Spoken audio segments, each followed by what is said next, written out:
네, 다음 키워드는 챗GPT의 외모 평가 보도록 하겠습니다. 챗GPT 사용자가 많이 늘고 있는 와중에 이제는 외모 평가나 글로우업 플랜까지 AI에게 맡기는 사람들이 늘고 있다라고 하고요. 챗GPT는 이제 명령을 받았으니까 이에 대해서 아웃풋을 내놓을 때 사실상 좀 냉정한 외모 피드백을 내놓고 있다라고 합니다. 이런 현상들 어떻게 좀 바라봐야 될까요? 이거 근데 저희가 어떻게 하는지 잘 모르겠어요. 지금 뭐 제가 이제 기사를 보고 이제 말씀을 드리는 건데 나는 누구인가 하고 이제 AI한테 물어보는 거라는 거 하는데 혹시 아십니까? 어떻게 하시?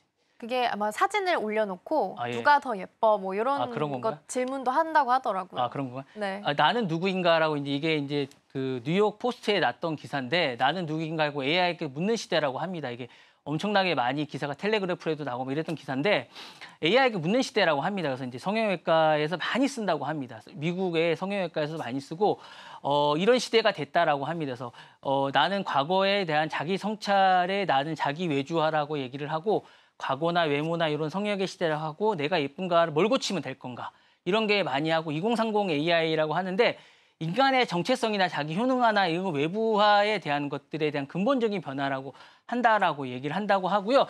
이게 사실은 문제가 되는 부분이 상당히 많다라고 합니다. 그래서 저는 이게 요즘 외모에 대한 조언을 듣고 싶거나 인공지능에 대한 거에 대해서 이제 묻고 싶다라고 하고 어떻게 더 예뻐질까에 대한 직설적인 AI 챗봇에 대해서 묻고 싶다라고 합니다. 호주 시니 이게 이제 실제 사례를 제가 이제 그 기사에서 읽어봤는데 호주 시드니에 사는 32살에 있는 애니아 루나스키라는 사람이 있는데 자신의 바닷가에 떨어졌는데 그녀는 나는 괜찮게 생겼지만 사람들은 내 남자친구가 못하다는 뉘앙스를 말을 준다. 고민 끝에 그녀가 찾은 조언자가 이제 챗GPT라고 해요. 그래서 이제 요거를 이제 물어봤더니 명확한 조언을 줬다라고 얘기를 하면서 자존감이 올라갔다라고 얘기를 하고 있는데 그러면서 이제 조언을 얻고 막 이렇게 해서 뭐 자존감을 얻고 막 이런다고 얘기를 하고 이제 그 이야기를 듣고 있다라고 얘기를 하는데 이렇게 얘기하면서 이제 자동화를 하고 자신의 좋은 감을 얻고 뭐 이렇게 얘기를 한다고 해서 챗봇을 하고 그다음에 이제 요 자신의 미용이나 이런 것들을 얘기한다고 해요. 그래서 이렇게 얘기하고 챗봇을 얘기를 하고 이제 이렇게 외모 코치까지 다 해준다고 하는데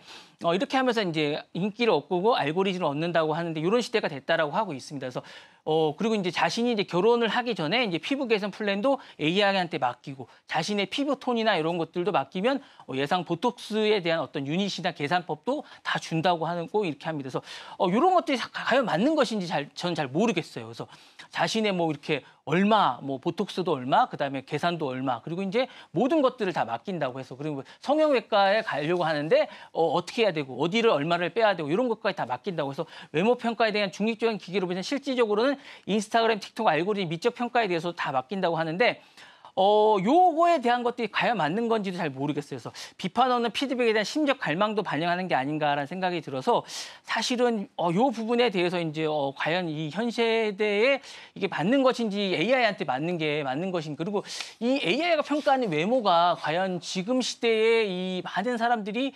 요거가 맞는 것인가 이것도 잘 모르겠습니다. 클로즈업을 통한 소비 확장의 외모 평가가 지금 AI가 평가하는 외모가 많은 사람들이 평가하는 게 맞는 것인지 이거 잘 모르겠고요. 인간의 지금 외모 평가를 이제 거울이나 타인이 아닌 데이터 알고리즘에 맡기고 있다라는 요게 많은 사람들이 이제 평가하는 거잖아요. 그래서 요게 지금의 외모가 가장 맞는 것인지 잘 모르겠고요.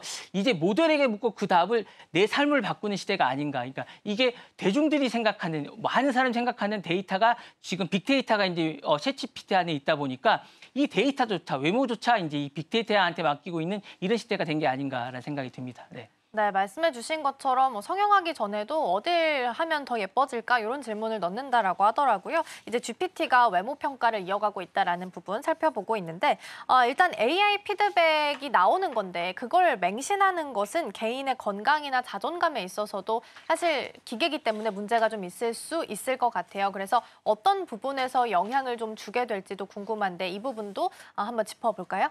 객관성에 대한 착각이 좀 있을까 아닐까라는 생각이 들어요. 물론 빅데이터이기 때문에 지금 많은 사람들이 생각하는 미적 기준이 이제 빅데이터이기 때문에 대중적 미라고 물론 그렇습니다. 그러니까 예전의 미와 지금 미가 분명히 다른 건 맞습니다. 그래서 이제 예전에는 어떤 이런 상의 미가 있었다면, 그러니까 100년 전의 미와 지금의 미의 기준이 분명히 다르겠죠. 그러니까 뭐 그럴 수 있습니다. 그래서 객관성에 대한 착각이 있는데 절대적 평가를 오인할 수 있습니다. 그러니까 동양의 미가 다르고 우리나라의 미가 다르고 일본의 미가 다를 수 있죠. 그러니까 AI는 감정 없이 평가함으로 공정하다고 느낄 수는 있겠지만 실제로 인터넷에 존재하는 수많은 편견이 있을 수 있습니다. 근데 그거를 사실은 우리가 미라고 생각할 수가 있을 수 있고 사실은 미국의 미가 다르고 한국의 미가 다르고 이게 다른데 그 미를 사실상 이제 미국의 미를 우리나라 미라고 생각할 수 있잖아요. 근데 그거를 가져다가 우리가 그 판단을 우리가 미라고 생각할 수 있는데 그 미를 사실은 그 기분에 따라서 데이터를 줄 수 있는데 그 빅데이터를 우리가 알고리즘을 잘못 넣어서 잘못 판단한 걸 우리가 가져올 수도 있는데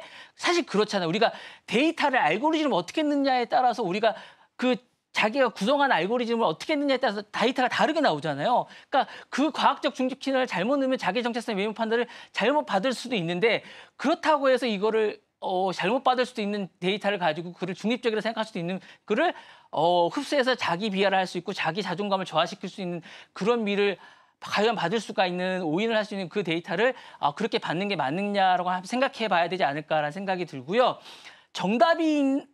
정답일까 그게? 정답일까? 라는 생각도 있는데 정답이 있는 외모 환상을 자기 왜곡에 대한 유도를 할 수 있다라는 생각이 있습니다. 그래서 AI가 턱라인을 더 날렵하게 눈썹을 더 짙게라는 게 명확한 조치사항을 제안합니다. 그래서 이게 과연 정답 모델이 존재하는가라는 생각이 좀 듭니다. 그래서 AI가 제시한 방향이 정렬된 외모를 추구하게 되는데 과연 이게 수정해야 될 존식으로 인색하는데 이게 바른 답인가? 정답이 바른 답인가? 이게 답이 정답인가? 바른 답인가?라는 생각을 한번 해봐야 되지 않을까라는 생각이 들고요.